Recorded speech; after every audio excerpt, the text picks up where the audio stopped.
Good morning. The name of my story is The Big Orange Splot by Daniel Manus Pinkwater. And let's get started.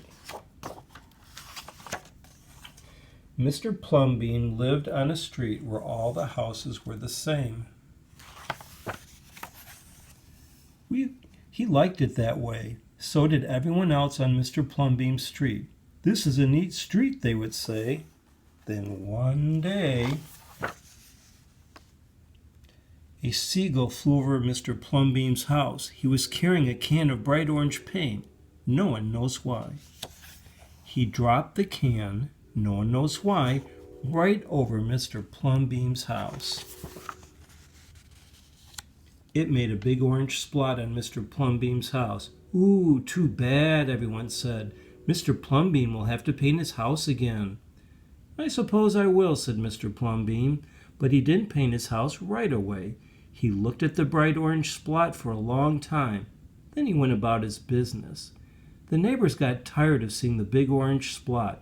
Someone said, "Mr. Plumbeam, we wish you'd get around to painting your house."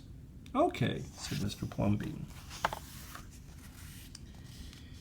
He got some blue paint and some white paint, and that night he got busy. He painted at night because it was cooler. When the paint was gone, the roof was blue, the walls were white, and the big orange splot was still there. Then he got some more paint. He got red paint, yellow paint, green paint, and purple paint. Look at that. In the morning, the other people on the street came out of their houses. Their houses were all the same, but Mr. Plumbeam's house was like a rainbow. It was like a jungle. It was like an explosion. There was a big orange splot, and there were little orange splots. There were stripes. There were pictures of elephants and lions and pretty girls and steam shovels. The people said, "Plumbeam has popped his cork, flipped his wig, blown his stack, and dropped his stopper." They went away muttering.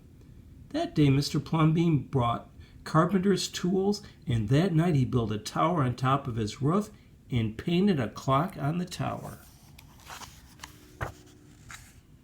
The next day the people said, "Plumbeam has gushed his mush, lost his marbles, and slipped his hawser." They decided they would pretend not to notice.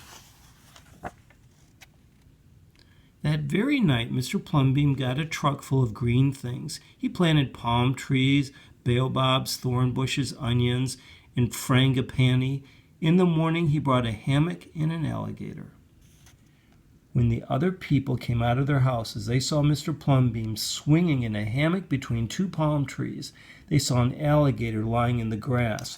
Mr. Plumbeam was drinking lemonade. "Plumbeam has gone too far. This used to be a neat street." "Plumbeam, what have you done to your house?" the people shouted. "My house is me, and I am it. My house is where I like to be, and it looks like all of my dreams," Mr. Plumbeam said.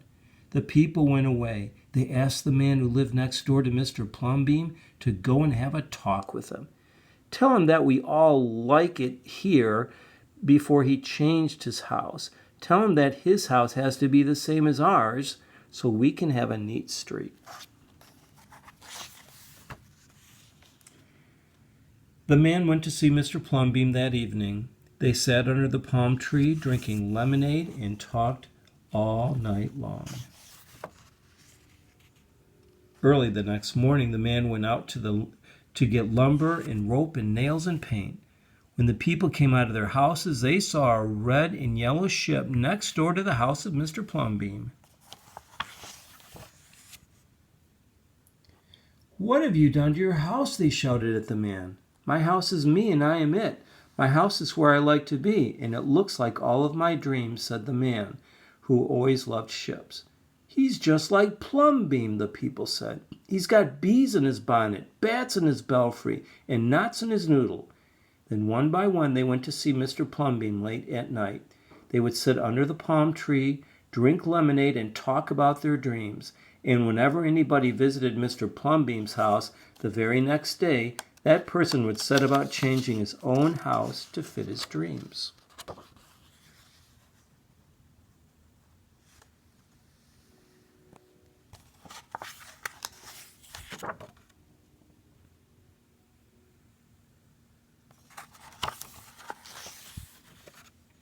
Whenever a stranger came to the street of Mr. Plumbeam and his neighbors, the strangers would say, "Oh, this is not a neat street."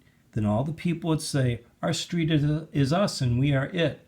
Our street is where we like to be, and it looks like all of our dreams."